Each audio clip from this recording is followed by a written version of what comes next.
So thank you very much, Bill. Thank you, everyone, for organizing things and for joining us. I think I need to say good morning to those of you in the States, and then hello. It's 4 p.m. here in Munich, and I gather there are actually people all over the world, so that's also very exciting. Um, yeah, and also what you can see here with this title, there's a question mark, which is always a good idea because I'm not suggesting like, providing all the answers.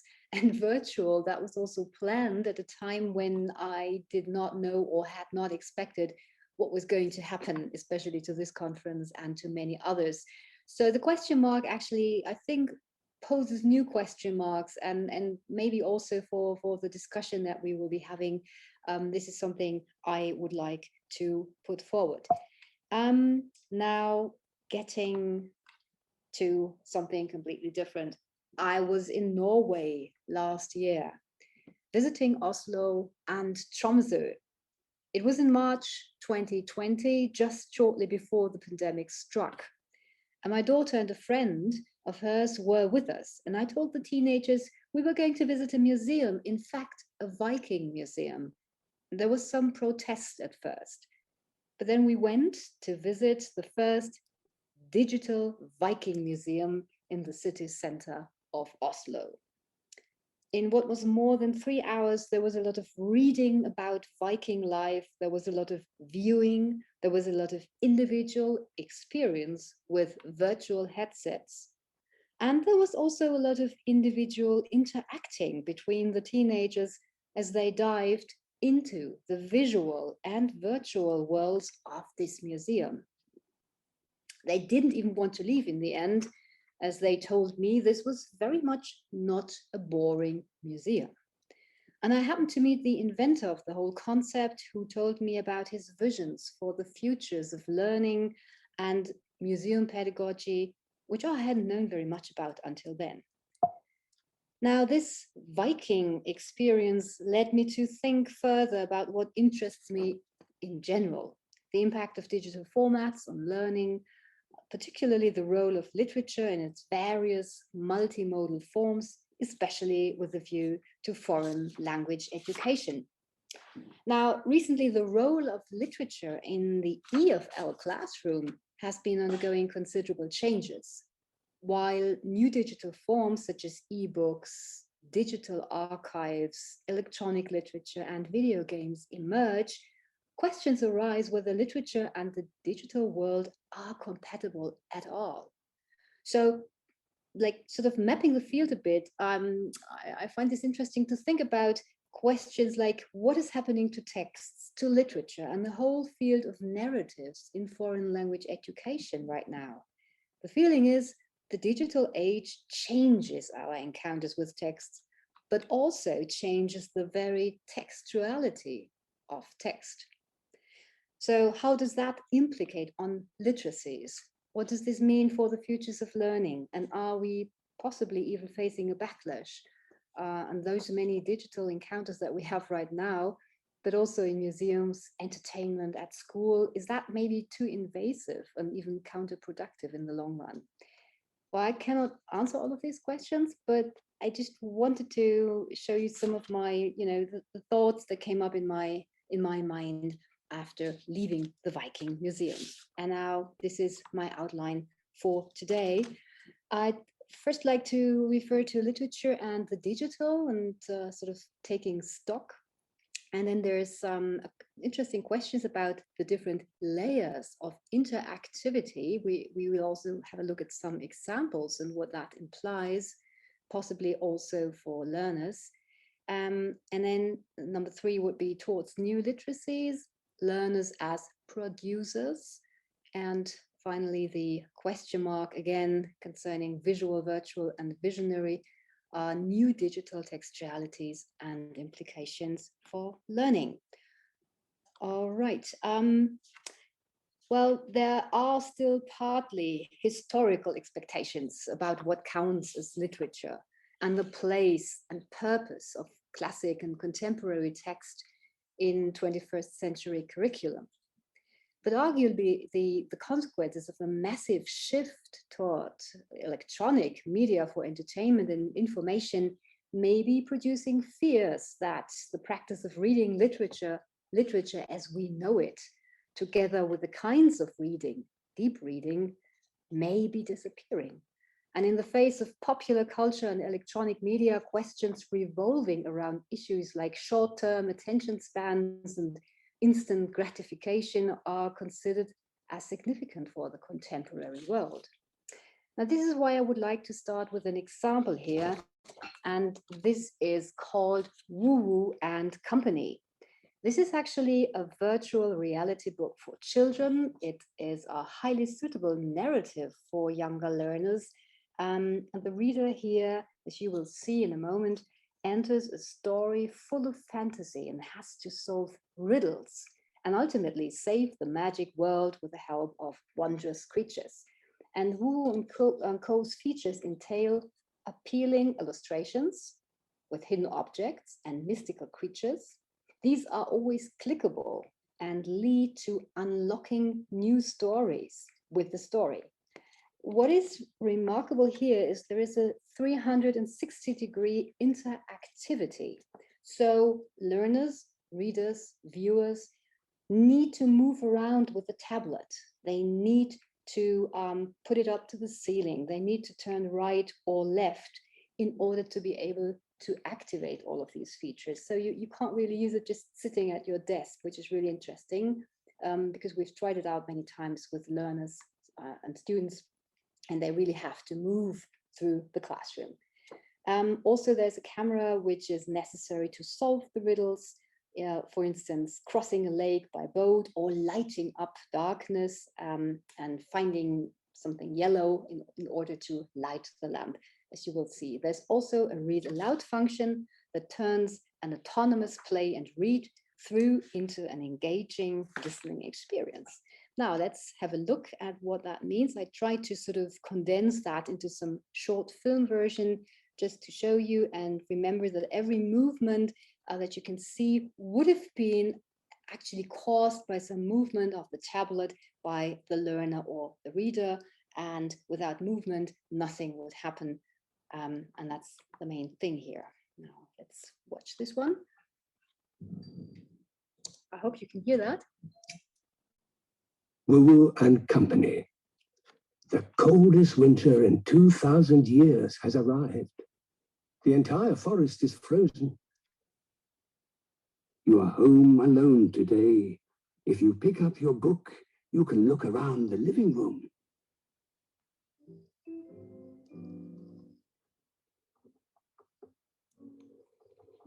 Oh, it's cold out. I think. Yippee! Thank you. Thanks for your help.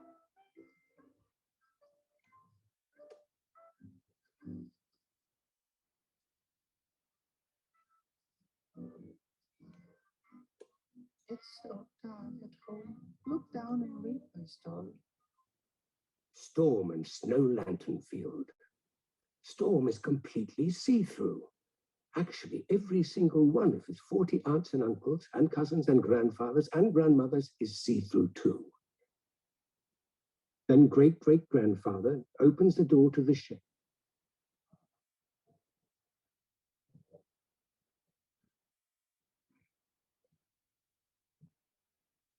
Can you light some light? I'm so scared of the dark. Can you find my snow lantern and hold it in front of something yellow? Then you will light all our lanterns.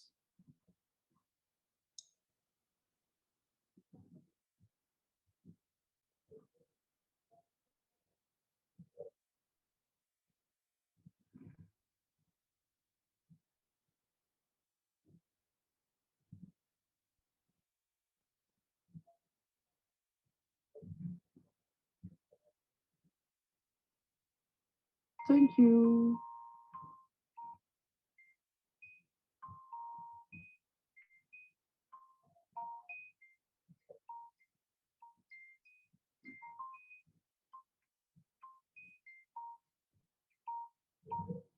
Thank you so much. It's going to be such a fun winter now.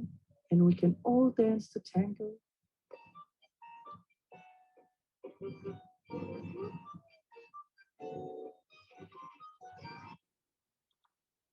All right, so what we can see here in this example is very much in line with what Calantzis and co. addressed some years ago, when they said that meaning is made in ways that are increasingly multimodal, in which written linguistic modes of meaning interface with oral, visual, audio, gestural, tactile, and spatial patterns of meaning.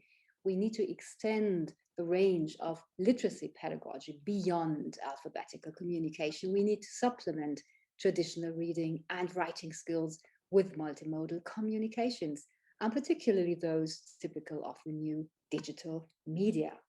And also, as Beavis added, there is also this kind of expansion of literature into a range of new aesthetic multimodal texts. And this is happening right now very strongly in literature and what we call literature didactics, the teaching and learning of literature and with literature. Now, even 15 years ago, Jean Graley, who is an illustrator of children's books, claimed that after centuries of thinking of books and paper simultaneously, picture book artists who work digitally are beginning to uncouple books from print. More pointedly, we're becoming able to uncouple the idea of the book from paper thinking. And so, in a way, even nowadays, what we feel we are faced with is some kind of shifting grounds, literature in the 21st century classroom and curricula. So there is a shifting understanding of the role and nature of literature towards e-literature, that is multimodal digital texts and students out of school textual experience. And also when books leave the page, this kind of moving beyond paper thinking and analog books is still something which seems to be not only debated, but is also really very much like a fight going on between different sides here. What kinds of texts are to be approached as literature in the future? So there might also be some changes concerning what text or textuality is really like. On the other hand, this kind of romance of the book, there might be some sort of privileging the analog book as an educational medium, which is continuously positively associated somehow, and that somehow also trivializes digital literary formats. Actually, some teachers and educators really prefer the classical modes of reception for analog reading. So all this, of course, has to be kept in mind. In education, we need to come to terms with what might be summarized as digital literature.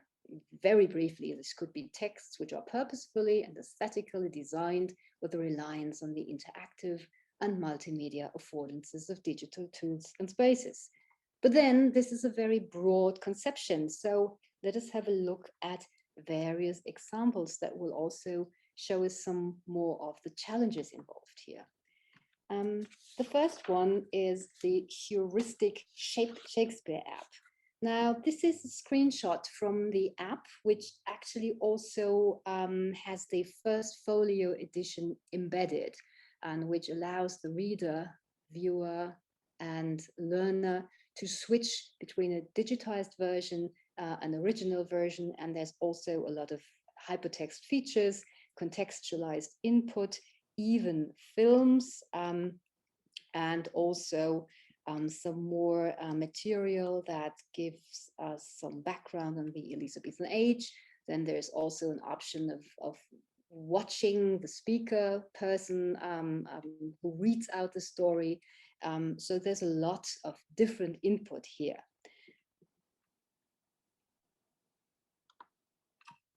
Turning back to the issue of multimodality, it is true that multimodal forms are not a new phenomenon and have always existed. For instance, images accompanying text in newspapers or face-to-face encounters, nor is multimodality purely a digital phenomenon. The point is, however, that digital technologies bring new and unforeseen and readily accessible opportunities for understanding, conveying, and expressing meaning through a deliberate focus on combining various modes. And this can serve to unlock creative potentials in the classroom and, as I would like to argue, opportunities of interactivity. Now, it is true that multimodal forms are not a new phenomenon and have always existed. For instance, as we can see in all kind of different ways, but that we are really faced with questions of how this interactivity is then finally realized. And in order to have a look at this, I would like you to show one example of interactivity at a very early stage in a way. Now, this is again Shakespeare, and this is a conversation with Sir Ian McKellen, and there is some degree of interactivity, but maybe only the illusion of interactivity, because what's happening is that Ian McKellen actually in both pictures here is explaining something, by the way, in a very sort of traditional analog book in front of him. He's talking to the reader and viewer and suggests to ask a question.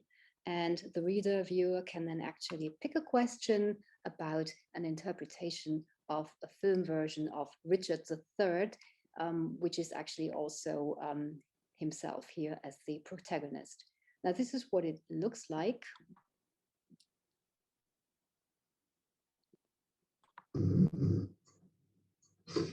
Just sit there. This isn't TV. Choose a question, please. And so the readers, learners, viewers in a way can just go through in whatever order they want in order to ask him. And those are, of course, prefabricated answers that he provides. So there is some kind of interactivity, but this is a very low degree, of course. Obviously, this is very limited, but it is a first example. So let's just have a look once more at interactivity and what that means in this context. Of course, there is some kind of human-computer interaction. And in programming, an application is called interactive when it allows for user input while it is running. But not all digital texts are interactive, and this also involves some degree of user choice. Now, let us turn to a model that could be helpful here. According to Mary Law Ryan, of all the properties of new media, interactivity is in fact widely recognized as the one that shows the most significant difference from traditional media. So with a view to hypertext fiction, Ryan argues that digital texts are like an onion that can be peeled, has got different layers, and this interactivity can then also affect these different layers of the onion. So obviously we seem to have 5 layers. This is her suggestion, and I've collected examples that could possibly match these different layers and in order to show you what possibly she has in mind. This is from a collection of different apps that I have actually collected over the last few years, and then together with my colleagues we try to find out what kind of layer this could be, and I'm just going to show you some examples here. So if we have a look at the first layer, this is what they call peripheral interactivity. Here, a story is framed by an interactive interface, but this is interactivity which affects neither the story itself nor the order of its presentation. So a very, very basic way of doing this. And an example would be, for instance, the monster at the end of this book. I don't know if anyone of you knows this is a children's book and also a digital version, which completely relies on the child or the reader or learner to press a button or to do something that needs to be done here. When Grover tells us to do something or not to do. And the idea is never to reach the end of the book because there will be a monster. And this is, of course, what the child then tries to do and will in the end find out about. but you cannot go on because obviously this is not a book where you can turn the page, but you need to do something. So some very, very kind of low degree of interactivity is necessary in order to get the story going. But you cannot really interact with a storyline. The second layer of this onion, that would be interactivity affecting narrative discourse and the presentation of the story. Here, materials that constitute the story are fully predetermined, but thanks to the text's interactive mechanisms, their presentation to the user is highly variable. One example here would be Woo Woo and Co. This is the one I just showed to you. There's also another one, which is Her Story, but maybe because we shouldn't be running out of time, I just skip that. I've also got this in the sources, so for everyone who's interested, this is a very interesting example. It's about kind of murder investigation trial, and then questioning this person and asking her different questions in different orders, which changes the story every time. And that's a fascinating thought as well. So let's go on to the next one, which is the third layer, interactivity, creating variations in a predefined story. Now here, the user plays a role of a member of the story world, and the system grants him some freedom of action. But the purpose of the user's agency is to progress along a fixed storyline, and the system remains in firm control of the narrative trajectory. So one example would be 80 Days, which is actually based on the Jules Verne version, and is a very interesting app because this one allows for many more variations than would have been possible in other ways. This is just a short GIF here that gives you some idea about some of the aesthetics here. But then we can also see something which looks like more like a navigational route into whatever else. This is an interesting example that shows us that some kinds of different paths within narratology would not necessarily be only possible with digital texts. This is called The Mystery of the Chimney Rock. I don't know if anyone of you knows these books. That was a series of children's books, actually I think back from the 70s, which was based on the idea that the reader picks the next decision and then turns to a page when you want to, you want to structure the idea of how the plot should go on. And then either you turn to page 3 if you feel like this is the waiter is the murderer, or you turn to page 15 if you think he will fall in love with her and kill her afterwards, or whatever else. Of course, there's a certain number of possible choices, and you can see here this is 121 pages. There are 36 different endings, and of course 44 choices to be done. This is also possible in an analog way, as you can see here from this Choose Your Own Adventure series, Bantam Books, New York, that was in the 70s. But a lot of what we have now in digital literature is actually based on exactly these kinds of decision-making, nodal points. And obviously you can have many more than you could ever do in a paper version. So that is something to be kept in mind.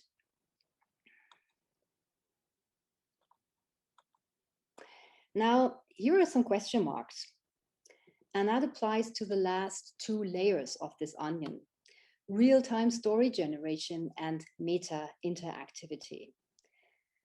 Real-time story generation, on this level, really, stories are not predetermined anymore, but rather generated on the fly from data that comes in, part from the system or in part from the user. So this is something that is, of course, much more difficult and elaborate. Meta interactivity here, the reader or player or interactor is not consuming, but actively expanding the possibilities of action offered by the story world. This is the idea of the user as a co-author rather than as a reader.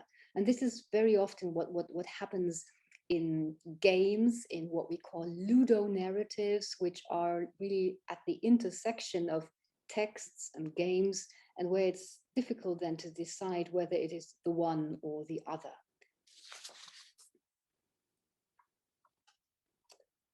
And what happens in a way as a kind of decision-making process, this is also a very interesting book on future narratives, that there is in narratology or for literary theory, very interesting thoughts about how a nodal situation is happening in a narrative. Something that can, of course, be best done in all kinds of digital narratives. So you have different options, different decisions to go on, and then highly individual paths through some digital narrative. And it's the nodal points, of course, that need to be looked at specifically, and that need to be prefabricated. And if you go a step further then and have some real interaction with other users or readers, then of course we are going beyond all of these dimensions that we usually relate with literature.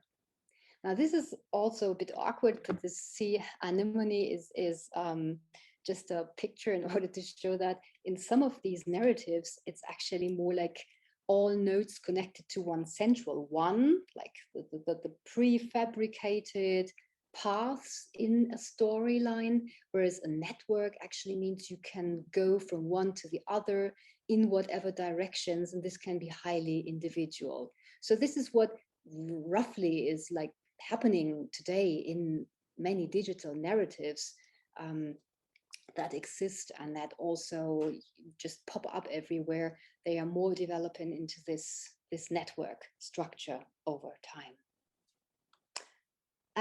One example of meta interactivity is, I cannot show too many examples here, but it's an interesting one. So if you feel like looking that up for yourselves, would be the silent history, which is by Theodore Green. And there would be some interaction, not just between the program and the user, but also between the program and multiple players. But you still note that this is a kind of traditional looking page full of text, right? So it's not doing what some of these multimodal texts do. They very often at this stage of almost complete digital autonomy, they somehow relate back to the traditional aesthetics of printed books, which they needn't have done, but it's something that is quite interesting to watch. But still, this is so much more interactive than it looks at first glimpse. And it's also based in San Francisco. Right, now I would like to point out something concerning interactivity that Ryan hasn't referred to. Now, the interactive potential of digital media has been much lauded in educational and literary research, but at the same time, the term interactivity suffers from a well-established definitional issue. Are we talking about interactivity between a user and their device, about interactions that are enabled between users or on a particular platform? What kinds of interactivity are most meaningful for our learners as they navigate the digital text? So we cannot today disentangle all of these nuances in a way, but I would just like to point them out and put up the following suggestion, that there are these 4 different kinds of interactivity. The first one is mediated interpersonal interactivity. The device here serves as mediator for social interaction. So an example would be people communicating via messaging apps, forums, or chats, and they would be utilizing comment sections in blogs or on content platforms. That's something we all do. But then there's also something like configurational interactivity. And this is interactivity that allows the user to define how a text is delivered to them. So a book app where the user can choose to read at their own pace or to have a narrator read out aloud for them. Maybe like the heuristic Shakespeare app that I showed to you, this would be an example of this configurational activity. Navigational interactivity. This one involves users in deliberately moving from content to content. So an example would be like navigation might be linear and be fairly simple, such as tapping an arrow to flip the pages. And this is also the monster at the end of the book. So you need to do something to tip or to whatever, touch something, and then you can get on. And this is, of course, certainly a lower degree of interactivity, in some sense at least. And then there's algorithmic interactivity, where there's more enduring reciprocal relationship between the user input and a digital program's response. So examples would be a flashcard app like Quizlet, where the learners actually go through a series of vocabulary exercises where the program keeps note of which flashcards are responded to incorrectly. And then based on these programmed algorithms, of course, as we all know, this app then will confront the learner with these flashcards more frequently. And this is based on algorithmic interactivity. Now, these categories are descriptive only and do not necessarily speak to the internal architecture of any particular app or game or platform, and they may help us to consider what kinds of responses might be demanded for our learners in turn. And I think for mediated interpersonal interactivity, we confront our learners with the task of producing and responding to content. Configurational interactivity means we must consider the range of different ways, orally, visually, or audiovisually, that our learners might receive content within a particular text. Now, navigational interactivity influences more the degree to which our learners can shape content, and algorithmic interactivity begs for a more critical consideration of how our learners' actions are also, in fact, navigated by the programs themselves. So there would be some kind of critical spirit here, or critical literacy. Right, now let's hop on to this question here, because that leads us to what that does to learners and to us and to educators, and how this impacts. Well, yes, actually, we all control, hopefully, what's happening in the information age. And that is also a notion that is somehow quite important to keep in mind. Not only does digital storytelling, for instance, reflect the multimodality of today's communication, but it also takes into account one of the major changes technology brings to contemporary society, which is the fading distinction between producer and user.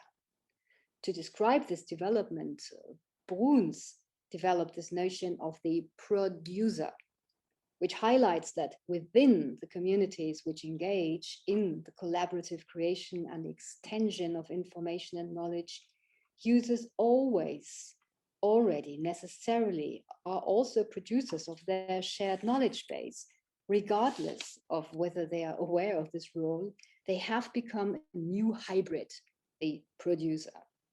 And that's something to keep in mind when we have a look at more sophisticated applications that really use all of this potential. One would be Bury Me My Love. This is a reality-inspired interactive fiction designed for mobile phones, and it tells the story of Noor, a Syrian refugee who tries to reach Europe. And we are the virtual counterparts of Majid, Noor's husband, and communicate with her and follow her journey, just as if we were chatting with her via WhatsApp. And so Bury Me My Love asks you to make difficult choices and then wait breathlessly to see if they were the right ones. Personally, I'm not quite happy with all the implications that might follow up with this topic, because I don't feel that this is something one should go about lightheartedly. This is just on a personal note. But I just wanted to put this forward in terms of there is also a lot going on in terms of content that also takes into consideration aspects like, migration, intercultural learning, and so on. In that case, of course, it is also open to criticism. I feel, but this is my personal feeling, like if that could be really turned into a communicative game, it is not really, but on the other hand, it may also sensitize people. Maybe that would be something interesting to hear from you, if you feel something like that is a suitable topic in the first place. Now, thinking about developing new literacies with digital literature, the learner reader of digital literature, of course, understands and uses the various functionalities of digital literature, and also should support their own learning, makes sense of the various meaning-making modes encountered in digital literature, and ideally also understands and acts upon their role in the digital literary environment. Ideally, he or she should also embrace the openness of the narrativity and also reflect on the changing nature of literature in the 21st century. I think we should generally at this point again keep in mind, or just think again about what Mary Calancis and Bill Cope pointed out to us almost a decade ago, because this is something which is really a lot of what's happening also in the design of applications is really based on. And similarly, some years further ago, Yoichi Benkler phrased the following: the practice of producing digital stories makes us all more sophisticated readers, viewers, and listeners of digital literatures, as well as more engaged makers of digital texts. Now, 15 years later, now this should resonate with us when we think about virtual worlds. And everything new again? I'm not quite sure. So the impact of virtual worlds, that is an interesting thought. And I think half a decade ago, virtual worlds were widely viewed as being the cutting edge of educational technology development, with many educational institutions establishing a presence and running interactive classes and meetings on the best known platform, Second Life. In the intervening years, interest in virtual worlds has waned as educators have turned their attention to emerging forms of mobile learning, which do not focus so much on a separate digital realm. But I think now we might actually move into directions where new thoughts will also be coming up. So as you can see here, will the concepts of reader and author soon be a thing of the past? Or will they be merging, like the producer, user, producer, and also maybe something applies here too. Very quickly, there are a lot of very interesting things going on, from Twitter bots to VR. There are 10 very interesting examples of digital literature and where this is actually leading us in the long run. Now I want to finally draw to a close, and so just show you one example here where an AI does something very interesting, because that will be the next step somehow. Montreal-based David Jarvis Johnson produced rewrites using artificial intelligence trained to imitate contemporary poetry. And as you can see here in a moment, the AI generates text, which is then edited by Jarvis. And the recording here shows this process in real time.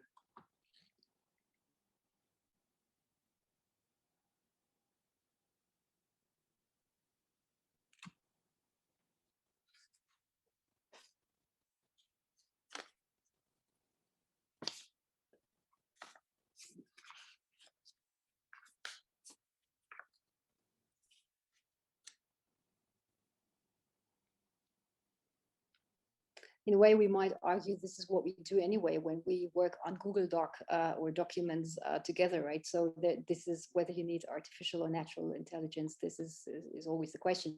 But again, this is somehow even developing into some new art form or literary form.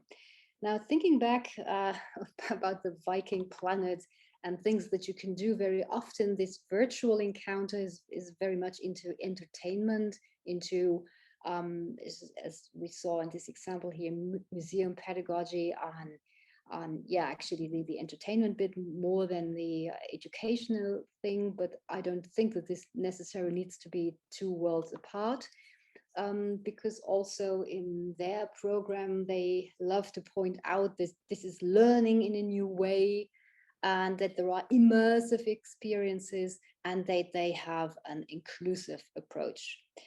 And so I think what we are heading for is not so much the question of whether it is one or the other, but more like moving along a virtuality continuum right now between different ways of augmented reality and also maybe what could be those 360 degree learning environments in certain situations. And I would like to finish with something that I just thought might be interesting to think about how you approach all of these questions. There are three sets of reactions. There are objections, there are juxtapositions, and there are visions. And this is what I think about the objections here. Something we see very often, majority of parents are worried about their children's digital reading, survey finds. And then on the other hand, then we know about what is happening around us. So there is this kind of natural feeling of I don't really like this for my children, and they do too much in their spare time anyway. Then we are faced with a lot of juxtapositions, like, you know, there is either the ideal world of analog learning and teaching, or there is this kind of the digital. But of course, both is always possible in a creative way and also in a non-creative way. So I think it's rather a choice of for and not a binary opposition. And then finally, if this is a vision or not, and what will be happening here, language education, I think, is at an important crossroads, or to stick with the terminology of digital narratives, a nodal situation. And due to digitalization, the practices of reading and writing are inevitably going to change even further. But as educators, we have to decide whether we would like to cling to what we call the true print media, or to respond to changing reading habits and innovative possibilities for literary interaction. For me, this latter path appears to be the better option to prepare our students for a successful run through the 21st century.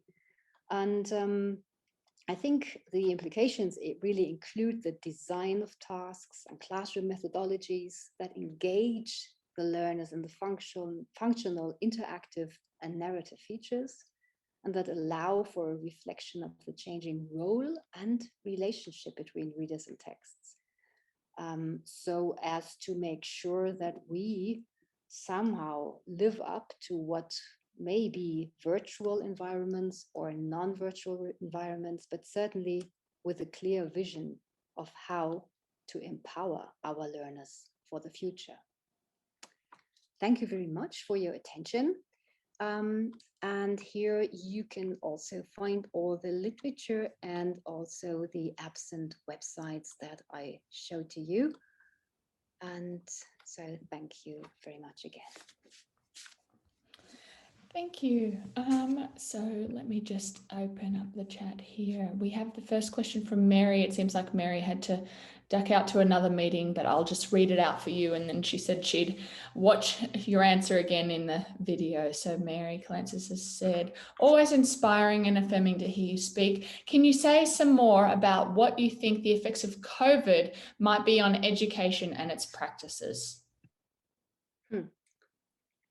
Well, that's interesting, because we just think about how to go on for the next winter term. Before I came here, we just had a meeting, a Zoom meeting with our colleagues, And it seems as if in Germany, a lot of universities will still not return back to in present teaching, which is, of course, a very difficult situation. And in the long run, the question could be whether we even have a backlash. Sometimes I fear that a lot of teachers and a lot of educators feel like there's been so much digital stuff going on. I just want to go into the forests and pick some mushrooms with my pupils, and which I'm not against this at all, because I really like being in the forest myself and walking by the sea. So that's not the thing. But as if there might be some kind of, I don't know, backlash or drawback or something that leads us into some kind of, we've had enough for like the next 5 years. This is more a fear than an expectation. Hopefully we might see that this is not so much like a binary opposition as I was suggesting, but that we come to terms more with what we actually want to achieve when we teach literature, be that analog or be that digital. So I hope that people are just not too exhausted to completely give up on visions, and not too zoomed out to completely forget about the challenges in digital devices and digital applications, in spite of picking mushrooms in the forests. Thank you. The next question we have is from Maya. Maya, would you like to just unmute yourself to ask your question? Or I can read it for you, whatever's easier. Yeah, so hi, thank you, great presentation. My question is, you mentioned at the conclusion of your presentation that there is much resistance, and it can usually come from parents, but even in the form, for example, for me, my focus is on adult education, so even in the adult education classroom. So how do you suggest we explain to the learners the benefits and explain to the parents the benefits of using digital literature?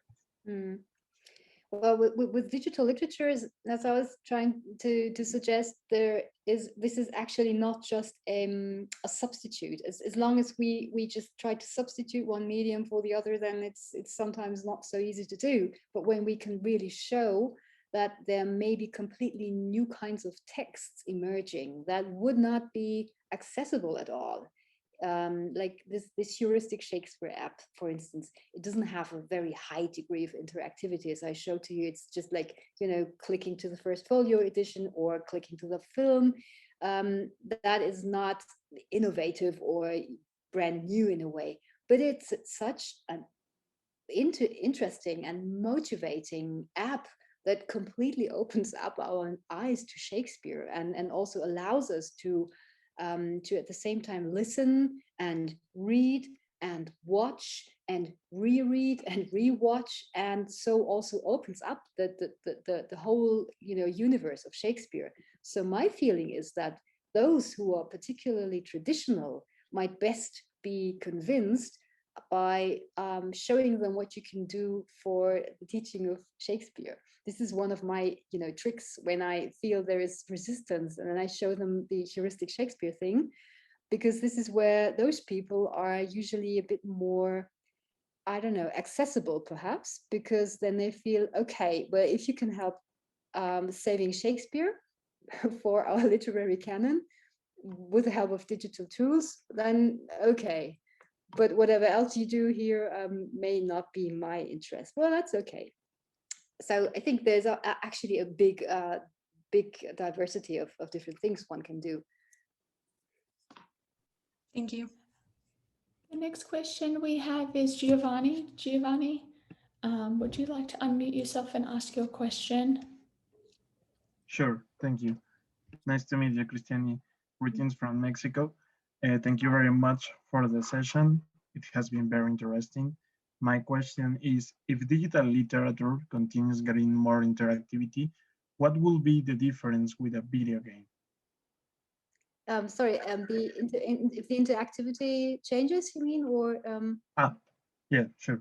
If digital literature continues getting more interactive, what will be the difference with a video game? So yeah, of course, it depends on whether this is interactivity caused by the program. Then this is of course a different kind of interactivity. But if more readers and viewers work together collaboratively, that was the idea, in either working through the text, maybe still using pre-produced ways or threads.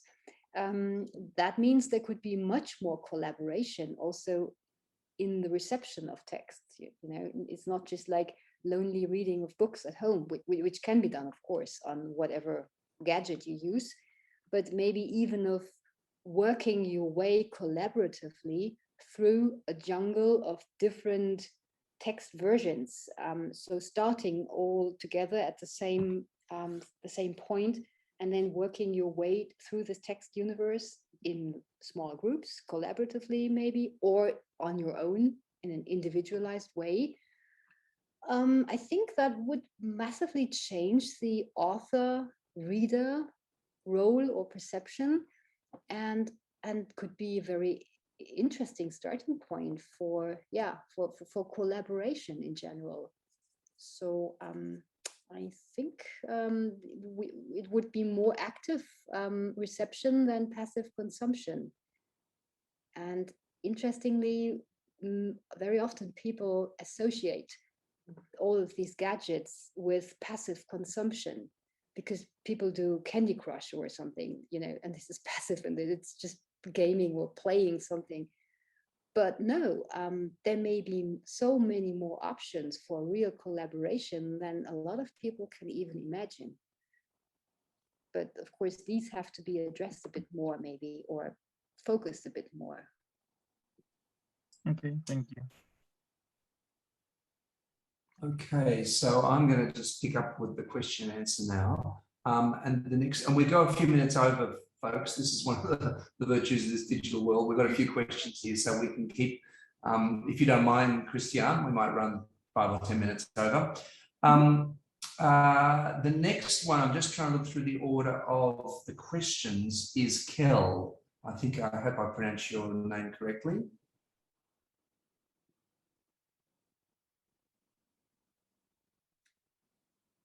Okay, I can't hear anybody. So... Okay, sorry guys, I'm here. Nice to see you. It's Kelly.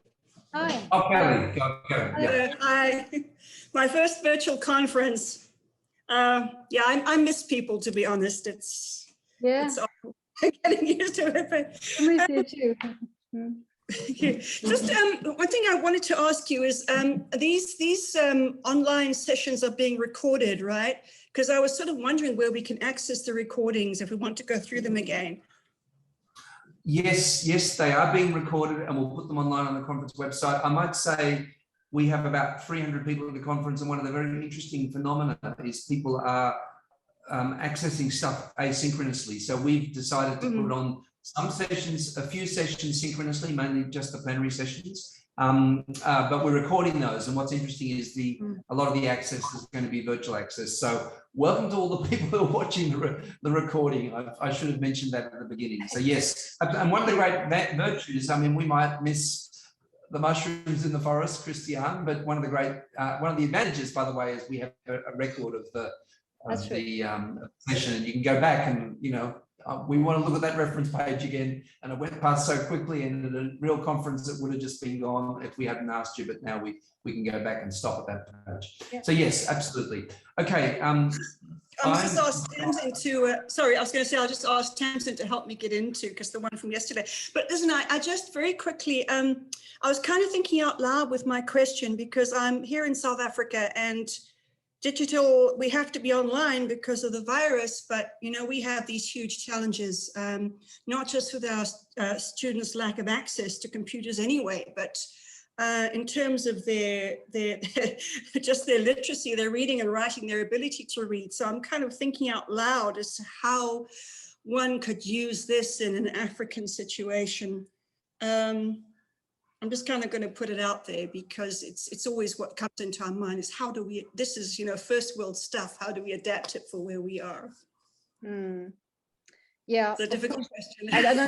I don't know if there is one answer for one African situation, right? Is if because that is also maybe a cliched, or would be a cliched view. So I just I don't think I can, or I don't have enough insight to really give a fair answer for like every African country, and then of course South Africa would be much different from many others too. So, but if I understand your question correctly, it's especially turning to a question of first world stuff. Yes, I think you're right, but on the other hand, there is not always access to like huge libraries for everyone who is not in a first world country either. So people might actually ask themselves if in some cases, I don't really know all the data and the facts and figures here, whether a lot of people in Africa may, even if they live in relative poverty, some of them have some mobile device or some mobile phone possibly, but not most of them cell phones. Yes, exactly, but not perhaps always a TV set and everything else that goes with it. So isn't that, on the other hand, even an advantage? Because if you don't have access to traditional libraries, like when you approach Harvard library, something that is really kind of an elitist way of, this is where knowledge resides, and if you don't have access to that, and then you get good concepts for using mobile devices, couldn't that be, on the contrary, some help for good idea. Yeah, it was just a question, because I'm not saying that this happens naturally, not at all, because this is just the easy way out of a question in a Q&A session. I'm aware of that, because I can't really give you a good answer here. But as a theoretical concept, maybe this is easier than sending all of these pupils to other countries in order to approach those libraries that they don't have access to. Well, you've got a point, especially with the lockdown. They don't have access to the university library either. So thank you. And it's not something we can answer easily. Yeah. So as it happens, our next question, I don't know whether, Kelly, you know the next question, but our next question is Michael van Wyk, who's a regular person at our conferences. So over to you with your question. Oh, Michael van Wyk. Sure, okay. Yeah. Good afternoon. Good afternoon, Christine, and good morning, Bill, and good morning, Tamsin. It's now past 4 in the afternoon in South Africa. What you said, Christine, was very important here. What I pick up, that multimodal pedagogy enhance opportunities for interactivity. That's my first take from this session. Now, 2 years ago in 2019, I was busy with a couple of colleagues in a project. They use photo voicing. So I use the same strategy in my economics class, where the students have to do a project on unemployment in South Africa, but in their region. So they have to take photos, and they have to write a storyline according to mediative interpersonal activity. So I was unaware that the layer of mediated interpersonal activity was brought out through photo voicing as a research methodology. So I want to leave it here. So photo voice is a methodology, but can also be a multimodal interactivity that you can use through your pedagogy. And I use that at UNISA now for the last 3-4 years in my studies with the students, because I teach online. Yeah. So my students became then co-producers of this new knowledge. That was for me also wow, because they wrote their own stories according to the photo voice that they use. So they use the photo voice as a pedagogy now, or a way to teach through slides, and they put their own voice. And by the way, they Africanize also the videos or the clips where they bring in the indigenous knowledge like Setswana or isiXhosa or Afrikaans. it was not only English, but they brought in all the others. So that was also a wow for me from the study. Thank you. I want to share it here, and you have a wonderful presentation. I'm enjoying it. Thank you. Thank you very much. And I think you're pointing out the fact that interactivity is very often also then closely connected to diversity, and because it allows for multitudinous voices and yeah, diverse backgrounds to have some kind of connection. And however, I just would like to point out that this is not an automatism, or it's not happening automatically. Maybe that should be kept in mind. It's not as if we just use these gadgets and then this is happening. I think, as in all kinds of teaching, we always need to make sure that this does not happen automatically. And these different 5 layers are not to suggest that layer number 5 is the best one or the highest quality layer, because it really depends on what you do, what the task design is, what the methodology is. So it would rather, I think, improve a teacher's or an educator's awareness for this kind of choice that needs to be made, and not just for the choice of the gadget, but for the choice of the methodology and the goals, of course. And that there is so much more possible than just saying, well, this is digital now, because it's not. It's about empowering learners. So there are several other comments in the chat, which I'm just going to read out because the people who are watching the recording won't see the chat. So Soraya Garcia Sanchez says, thank you, Christiane. I love the concept of prod users when addressing foreign language learners. Sure, they love working collaboratively with multimodal communication, and their digital literacy is in constant transformation. Thank you again, lovely presentation. And then we have from Kiko Tanaka, thank you. I'm a newbie to education, but the talk made me feel warm at home with the consumer producer rhetoric, for I come from a new media studies, Hatsune Mickey culture background. And then Jalini, excuse me, Freias, who I know Jalini is from Brazil. Thank you for your presentation, Professor Lütge. Very inspiring. Your talk made me reflect on the importance of addressing these textualities and possibilities in teacher education contexts. Could you talk a little bit about that and how we explore digital literacies in teacher education? And then Kiko comes back with another comment which is connected, so you might respond to both of these, Christiane. Interesting, would love to see how multimodality increases access, potentially cultural relevance. Well, yes, you've just mentioned that as well. So over to you for a last word, Christiane. Well, I think what's interesting now to see and hear from all of you really over the world, that was so impressive for me to see and hear from where you all are, and I think, or I hope actually, that there is even more connection between all of us somehow, but possibly we need to balance this out a bit more also in personal encounters, because I feel a bit tired of Zooming with people, although this is really an advantage, and it was lovely not seeing you but speaking to you and hearing from you. And I hope that we will maybe meet in Valencia next year. Is it, Bill? So that would be so lovely. And I think we all need to get out our diaries and then just get the dates in. Bill, if you tell us, yes, and then we'll be booking our flights. Flying companies, of course, need some profits too, and so we want to see each other. Yeah.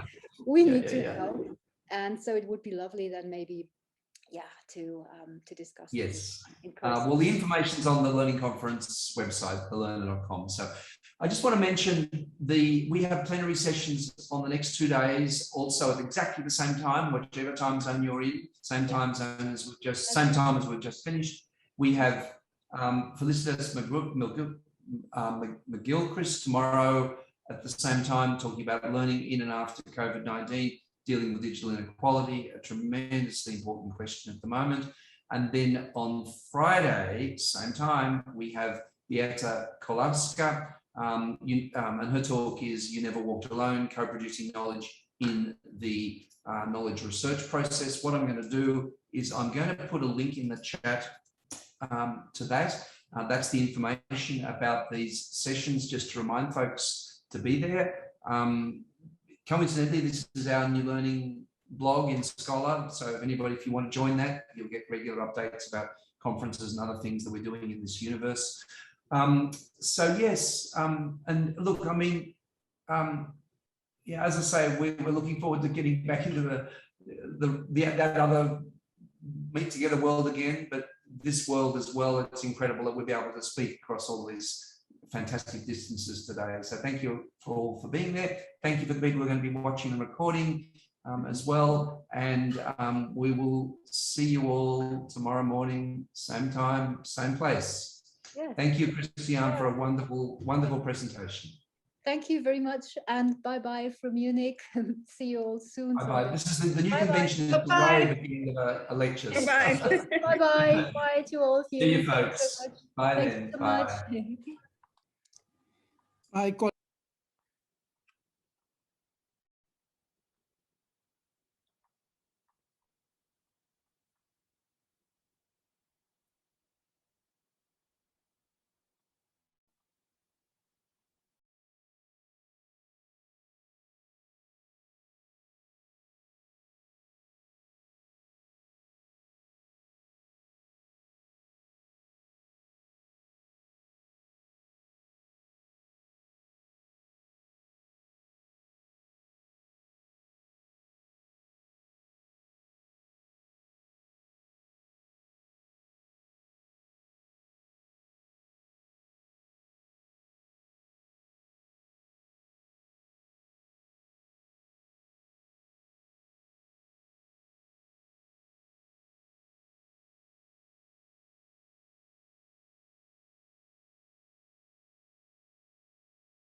Can you hear me, Thompson?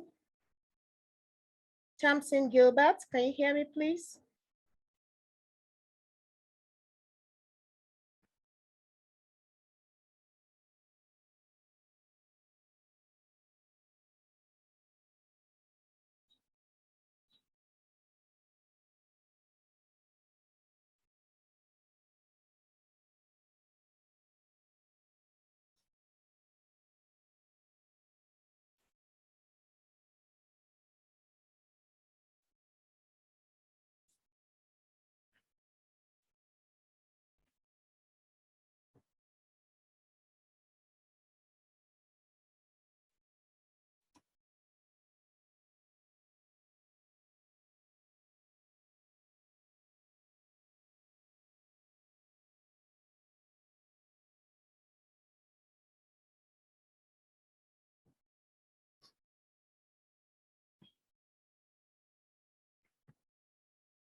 Hello.